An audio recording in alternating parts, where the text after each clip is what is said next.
خواتینوں حضرات، اب ہم اپنا سیشن شروع کرنے جا رہے ہیں نون میم راشد کی کتاب کے حوالے سے میرے بھی ہیں کچھ خواب. ٹائٹل آپ کو نظر آ رہا ہوگا. خواب یقیناً ہم سب کی زندگی کا اہم جز ہے. نون میم راشد کے بھی کچھ خواب تھے اور اسی پر بات چیت کے لیے ہمارے ساتھ جو موجود مہمان ہیں شراکا اسٹیج پر آپ کو نظر آ رہے ہیں. اے شون پیو ہیں اور محترم ہمارے آصف فروخی صاحب ہیں جو بات چیت کریں گے. اس کے علاوہ ماڈریٹر ہیں ہماری ڈاکٹر سارہ ہمایوں. حبیب یونیورسٹی میں کمیونیکیشن اسٹڈیز اور ڈیزائن پڑھاتی ہیں. ریسرچ انٹرسٹ ان کے ہیں جدیدیت، عصر حاضر کی تصانیف اور سیاست. آپ لوگوں کا تعاون مجھے درکار ہوگا. درخواست آپ سے یہی ہوگی کہ اپنے موبائل فون سوئچ آف کر دیجیے یا پھر انہیں سائلنٹ موڈ پر کر دیجیے. آپ کی خاموشی ہمارے لیے حوصلہ افزا ہوگی کہ ہم بات چیت کو اپنے شرکاء کی سن سکیں گے. اس کے علاوہ ٹائم دوران وقت کا میں بتاتی چلوں کہ یہاں 30 منٹس کا ہمارے پاس ٹائم ہے اور اس وقت کو ہم زیادہ سے زیادہ استعمال کرتے ہوئے چاہتے ہیں کہ ہم اے شون پیو اور ڈاکٹر آصف فروخی صاحب کی بات چیت کو سن سکیں. پروگرام کے آخر میں 5 منٹ کے دوران سوال و جواب کا آپ کو موقع دیا جائے گا. درخواست یہ ہوگی کہ سوالات آپ کے مختصر ہوں، جامع ہوں اور کسی بھی قسم کی رائے زنی سے گریز کرتے ہوئے ہم ڈائریکٹ سوال کر لیں اور اس کا ہم اپنی مرضی کے مطابق جواب بھی پا سکیں. تو تھوڑا سا آپ کا تعاون چاہیے. اور میں اب درخواست کرتی ہوں سارہ ہمایوں صاحبہ ہماری ماڈریٹر ہیں جو اب آپ کو جو ہے آپ سے مخاطب ہوں گی. شکریہ. Hello every one and welcome. میرے ساتھ بیٹھے ہیں شون پیو جن کی کتاب ہم آج جن کی کتاب پہ ہم گفتگو کریں گے. Can you hear me? یا جن کی کتاب پہ ہم گفتگو کریں گے. کتاب کا نام ہے آئی ٹو ہیو سم ڈریمس. یہ انگریزی میں کتاب ہے نون میم راشد کی شاعری پہ. شون پیو صاحب ایک U S based literary historian, translator, digital humanist ہیں. ان کی P H D middle eastern and Asian languages, cultures and comparative literature and society کے بارے میں تھی کولمبیا یونیورسٹی سے. He is associate professor at Michigan State University and he is beginning a new multilingual book project on poetic sound. So welcome Sean. اور ان کے ساتھ ہیں آصف فروخی صاحب جن نے مجھے خاص کہا ہے کہ میں ان کو انٹروڈیوس نہ کروں، but we all know who he is. He is a founding member of this festival. He is also my colleague at Habib university at present. And I should not go on, that's a hint to me. Yes, so can I invite Asif صاحب. آپ کو پہلے میں دعوت دوں گی کہ آپ ہمیں کچھ بتائیے کہ شون کی کتاب اردو تنقید میں کیا آپ دیکھتے ہیں، یہ کیا کنٹریبیوشن ہے شون کی کتاب کی. Thank you, Sarah. I wanted to spend more time on the book. So I think because it's first of all a very important and a significant contribution. And I think it needs to be talked about, discussed at length. پہلی بات تو یہ کہ نون میم راشد کے بارے میں اس کتاب میں تجزیہ کیا گیا ہے، ان کا ترجمہ کیا گیا، ان کے کلام کا اس میں انتخاب شامل ہے. Rashid has never been a very easy poet. اور فیض کے، میرا جی کے، اس زمانے کے یہ شاعر ہیں، لیکن ہمیشہ ایک راشد کے ساتھ ایک سٹگما یہ رہا کہ Rashid is not an easy poet to access. اور راشد کے ہاں وہ ایک جس کو کہتے ہیں کہ دلکشی اس طرح نہیں تھی جیسے فیض میں تھی یا جس طرح کے اور شاعر تھے. راشد کے کلام کو آپ آہستہ آہستہ اپریشیٹ کر سکتے ہیں. راشد کا کلام تہدار ہے، آپ کو سوچنے پر، غور کرنے پر اکساتا ہے. تو اس کی شاید اس کی سزا یا اس کی پاداش یہ ملی کہ راشد کے کلام کو اس طرح سے تنقیدی تجزیے کا موقع ہمارے نقادوں کے توسط سے نہیں ملا جس طرح اس زمانے کے دوسرے شاعروں کے بارے میں لکھا گیا. یہ درست ہے کہ فتح محمد ملک صاحب نے راشد کے بارے میں ایک کتاب ضرور لکھی ہے. قرۃ العین حیدر نے بہت اچھا مضمون لکھا، لیکن راشد کو بالعموم اس گہرائی کے ساتھ نہیں پڑھا گیا جس کے وہ مستحق تھے. تو اس حساب سے اس کتاب نے وہ قرض ادا کیا ہے جو ہم سب پر واجب تھا. اور راشد کو ایک میجر شاعر اور میجر شاعر کے ساتھ ساتھ اس کتاب میں ایک اور بات بڑی اہم ہے کہ راشد کو کہ ہاں جو ماڈرنزم کی بات آتی ہے اس کو شون نے بہت گہرائی کے ساتھ ایکسپلور کیا ہے.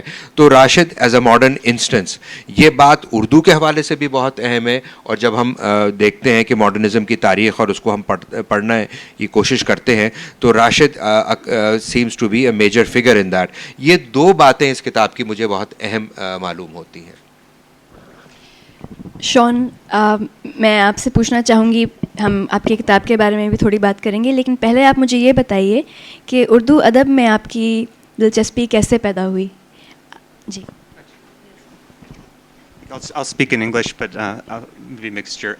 I started studying Urdu literature when I was doing a bachelor's degree at University of California, Berkeley, and I was a student of Aditya Behel, who's a really well-known. He passed away sadly, but it was amazing. He's a genius and has done important work in Awadhi and Hindavi, and so I kind of got sucked into the literature because of him, and so I blame him entirely. So you're blaming your teachers? Yes, and this poetry spoke to me quite a lot as a young man. Dil hua hai mera kharabe sukhan, dil hua hai mera kharabe sukhan, dekar husne behijabe sukhan. तो Shawn आप modernism के हवाले से राशिद की एक हैसियत बता तो रहे हैं इस किताब में, but you also say you are pointing out the departure in modernism that Rashed himself made, and you contrast it with romanticism of his predecessors in particular. So can I ask you about that? How do you see the question of modernism, progressivism and romanticism in Rashid's work? अच्छा, वो बहुत अच्छा सवाल है.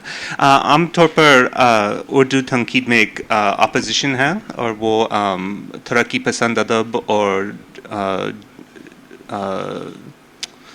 Modernism के खिलाफ है, जैसे जदीद परस्ती, और आमतौर पर फैज़ साहब राशिद के खिलाफ is understood as being against Fez.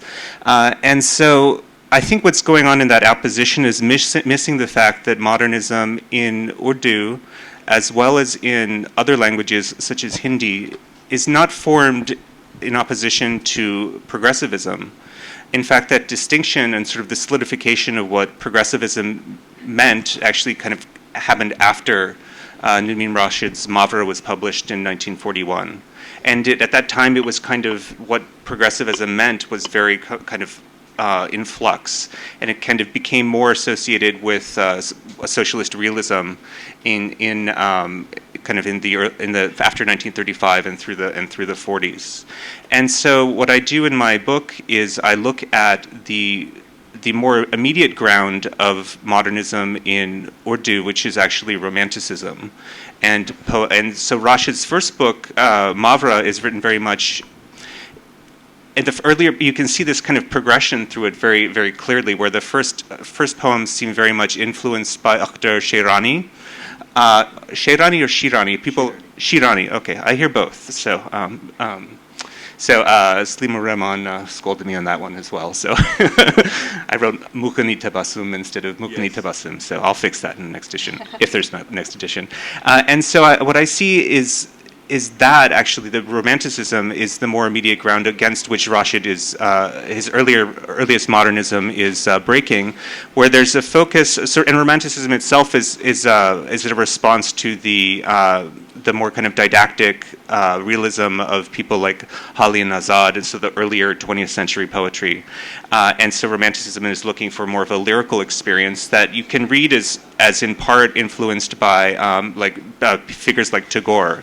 So you see earlier in Hindi, you see the Chayavad movement, and then sort of reactions to the Chayavad movement as sort of a modernist movement within Hindi, or what's understood as a modernist movement within Hindi.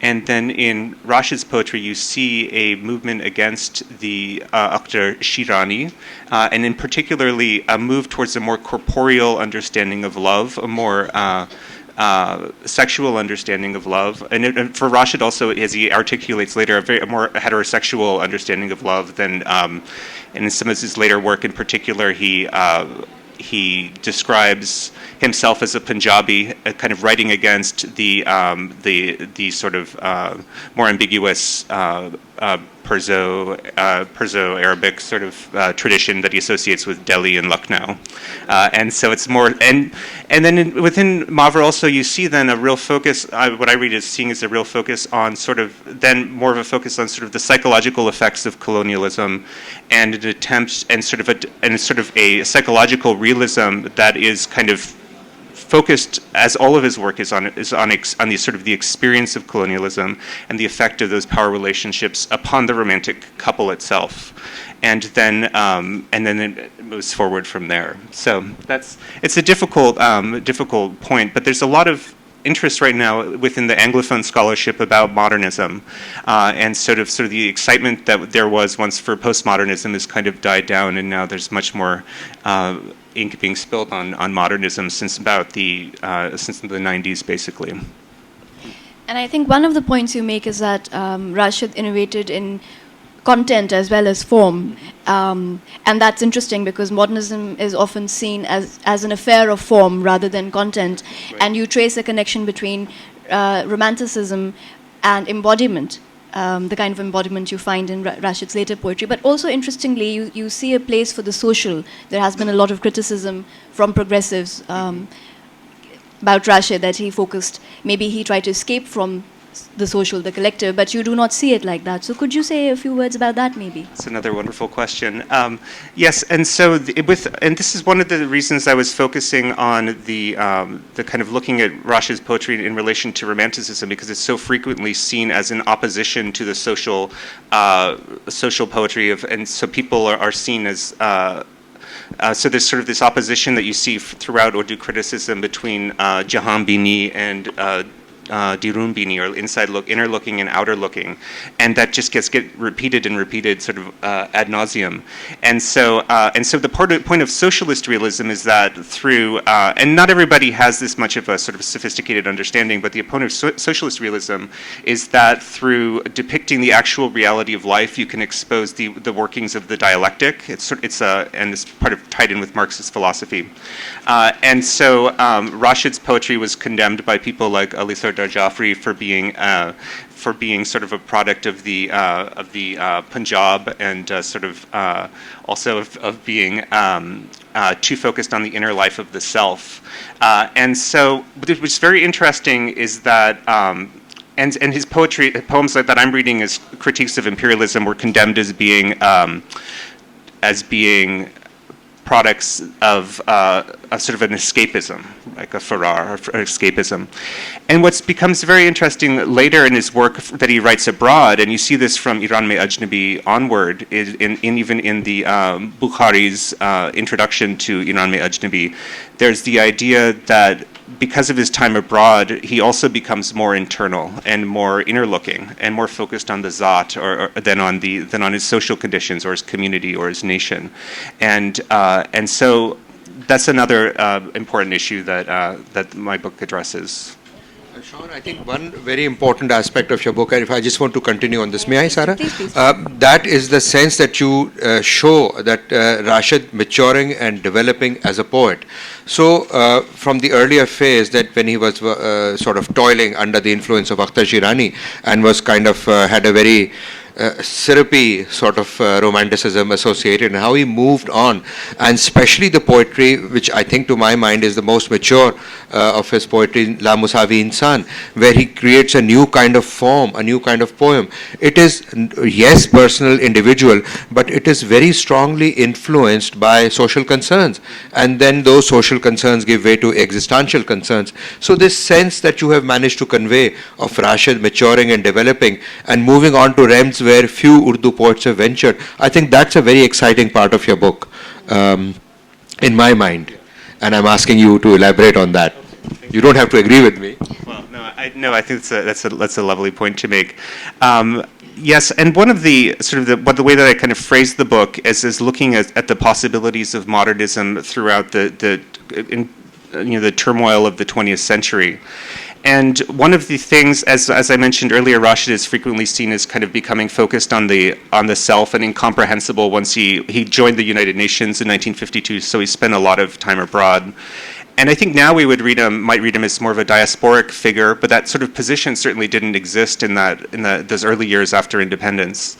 And so what I see the way that I read Rashid's later poetry is as working primarily through allegory, in a sense that it is taking elements from the Urdu and Indo-Persian tradition and then messing with them in all sorts of ways. And so you can't actually understand his poetry without having that sort of exposure. But at the same time, he's very resistant after World War II and the devastation of the rise of nationalism, which he was an eyewitness to in so many ways, of kind of speaking for a collective. But there is a collectivity in his poetry, but instead of focusing on a nation in particular, it's focused usually on images of the city, and so the city becomes sort of a collective space within his poetry. It's very much tied in with the transnational Urdu literary community, taking elements from tradition, but then modifying in a way that tweaks their original meanings, and to focus primarily on corporeal life and desire, rather than on sort of a transcendent collective or sort of the sort of more otherworldly Sufi experience that is so tied in with notions of authenticity within other Urdu writers. Well, there are so many things in this book that I would like to talk about, such as your treatment of Iqbal and community and your extended consideration of Hasan Kuzagar. But can I ask you, you also made quite a few translations of Rashid's poems. So could I ask you to read from your translations before Sure. I open up the session to the audience? Oh, yeah, I'd love to. I could read Hasan Kuzagar. I translated. You all probably know that one, or a shorter one. Shorter one. So that you get. I'll read a shorter one. This one is very incomprehensible without being familiar with Urdu. So I'll read it. It's called Zamana Khuda Hai. And so the first line is in quotation marks. So I'll read that part in Urdu. So Zamana Khuda hai, isse tum bura mat kaho. Acha. So this will be. I'll read the English here. Time is God. You should not speak badly of it. But you do not see. Time is only a rope of thought, of little value. Thin, long, the cheap road of separation. Those mornings that were millions of years before, those evenings that will be millions of years from now, you do not see them, cannot see them, though they are present, even now, they are present somewhere.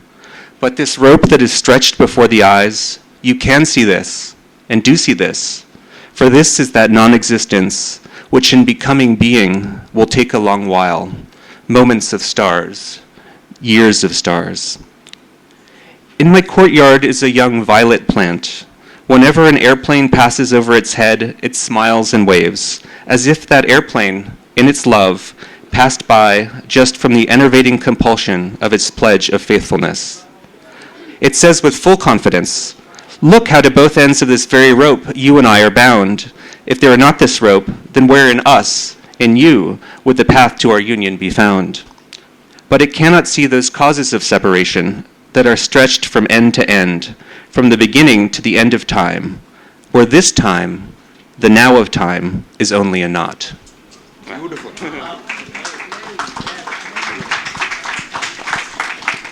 अब सवालात के लिए कुछ वक्त है हमारे पास, मुख्तसर सवालात होने चाहिए लेकिन जी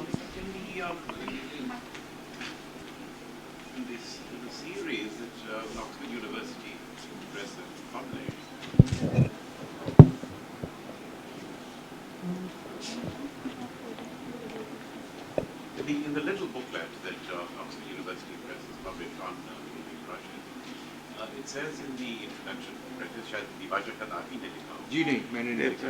Fateh Muhammad Malik. फतेह मोहम्मद मलिक ने। Can somebody insist this gentleman with the mic? Okay, I'll speak louder. Yeah. And it says that Iqbal was a great disciple and follower of Iqbal. I think a point that you just trying to make here, and he in fact inherited the tradition of Iqbal. Would you care to enlarge upon that? Oh, thank you. So the question was, does Rashed inherit the tradition of Iqbal? And this is actually interesting. You'll see this frequently in sort of the way that people look at the history of Urdu literature is that you have sort of a tradition that's associated with Mir that kind of moves up into Fez, and then you have a tradition that's more associated with Ghalib that moves into Iqbal, that moves into Rashed, more sort of the, I don't know, Aql Parast or what is it, some other terms, Mushkil Pasand, or and so on. So, but I think that Iqbal, and so as Miraji, I think, said, we're all writing under the shadow of Iqbal. And so Iqbal becomes a major counterpart for Rashid's writing. And he has a number of instances where he's quoting from Iqbal and then arguing with him. And so there's a lot of similarity, but there are also some, I think Rashed is also kind of critical of the legacy of Iqbal's poetry in its ties to a sense of transcendent community, and so I've discussed that a lot in the last couple of chapters of the book. But there's definitely, he's very important, and keep finding sort of intertextual relationships with Iqbal within his work that many people have pointed out as well. So I'm very grateful. There is actually, I mean, there's wonderful criticism on Rashed that's been written in Urdu, and it's so I've learned a lot from that as well. I think the fans of Rashed must be thanking you for this in-depth study. There is a poem, Marge Israfil, and it was written in the dictatorship period of Ayub Khan. Band ho gaya hai band aawazon ka risk. There is a poem from Edgar Allan Poe also of this title. Did you compare it, or do you find any influence? That's one of my favorite poems, but it didn't wind up in the book, unfortunately. And so I've only translated the 30 poems that I discuss within the argument of the book. So there's a lot that I had to cut, unfortunately. So that one's not in there. I'm afraid we have to wrap up. To find out more, you must read Sean's book, which is really very good. I would recommend it. Thank you for being here. Thank you.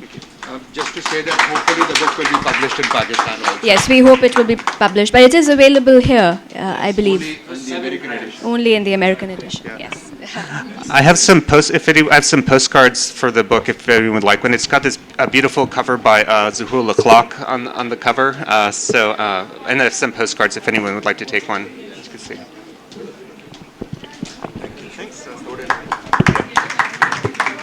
Right on the, because I bought the book, but I left it at home. Okay. So.